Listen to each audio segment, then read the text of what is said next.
Perkenalkan, nama saya Yulan Deviana Maria Sitanggang dengan NIM 419315108 dari kelas PIPA 19B. Baiklah, pembahasan selanjutnya yang akan saya bahas yaitu tentang bagaimana pemahaman Anda tentang manusia sebagai makhluk individu dan manusia sebagai makhluk sosial. Yang pertama, saya akan membahas tentang manusia sebagai makhluk individu. Manusia sebagai makhluk individu kita ambil dari kata individu, artinya kalau dari bahasa Latin individuum artinya tidak terbagi, dan dalam bahasa Inggris artinya individe artinya tidak terbagi juga. Jadi pengertiannya individu artinya tidak terbagi atau menjadi satu kesatuan. Manusia sebagai makhluk individu memiliki beberapa unsur, yaitu unsur jasmani dan rohani, fisik dan psikis, serta raga dan jiwa. Nah, seseorang itu dikatakan jadi makhluk individu jika unsur-unsur tersebut menyatu dalam dirinya. Manusia sebagai makhluk individu mempunyai tugas untuk mewujudkan hal-hal. Yang pertama itu menjaga dan mempertahankan harkat dan martabatnya. Yang kedua, mengupayakan terpenuhinya hak-hak dasarnya sebagai manusia. Dan yang paling penting itu merealisasikan setiap potensi yang ada dalam dirinya. Artinya membuat menjadi nyata apapun potensi dalam dirinya, dia akan berusaha merealisasikannya. Dan yang terakhir itu memenuhi kebutuhan dan kepentingan dirinya demi kesejahteraan hidup ke depannya. Karena apa? Kenapa itu menjadi tugas dari manusia sebagai makhluk individu?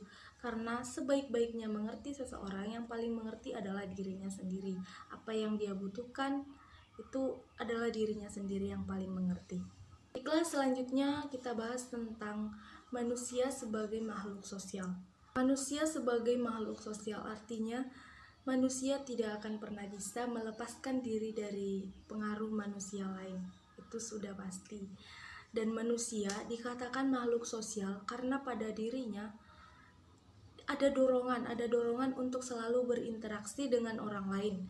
Ada kebutuhan sosial untuk tetap berinteraksi, berhubungan, berkelompok dengan orang lain. Biasanya untuk melakukan sosial ini itu didasarkan dari kesamaan ciri atau kesamaan kebutuhan antara orang-orang tersebut. Manusia itu tidak bisa hidup jika tanpa orang lain, itu sudah pasti, karena logikanya manusia tidak akan jadi manusia jika bukan di tengah-tengah manusia. Ada beberapa alasan kenapa manusia bisa dikatakan sebagai makhluk sosial. Yang pertama itu perilaku manusia itu pasti mengharapkan penilaian dari orang lain. Apa yang dia lakukan itu maupun penilaian baik atau penilaian buruk itu pasti mengharapkan penilaian dari orang lain. Yang kedua itu manusia itu memiliki kebutuhan untuk berinteraksi dengan orang lain. Dan yang terakhir, potensi manusia itu tidak akan berkembang jika bukan di tengah-tengah manusia lain. Kenapa manusia bisa dikatakan sebagai makhluk sosial? Karena apa? Dalam diri manusia itu adanya kesadaran bahwasanya manusia itu tidak bisa hidup tanpa orang lain. Itu pasti. Manusia tidak berdaya bila manusia itu seorang diri. Dia tuh mempunyai kesadaran senantiasa harus berinteraksi dengan orang lain. Dan dia juga mempunyai hak untuk mendapatkan penghargaan dari orang-orang lain. Begitu. Jadi dengan begitu manusia merupakan makhluk sosial yang tidak bisa hidup dengan tanpa orang lain.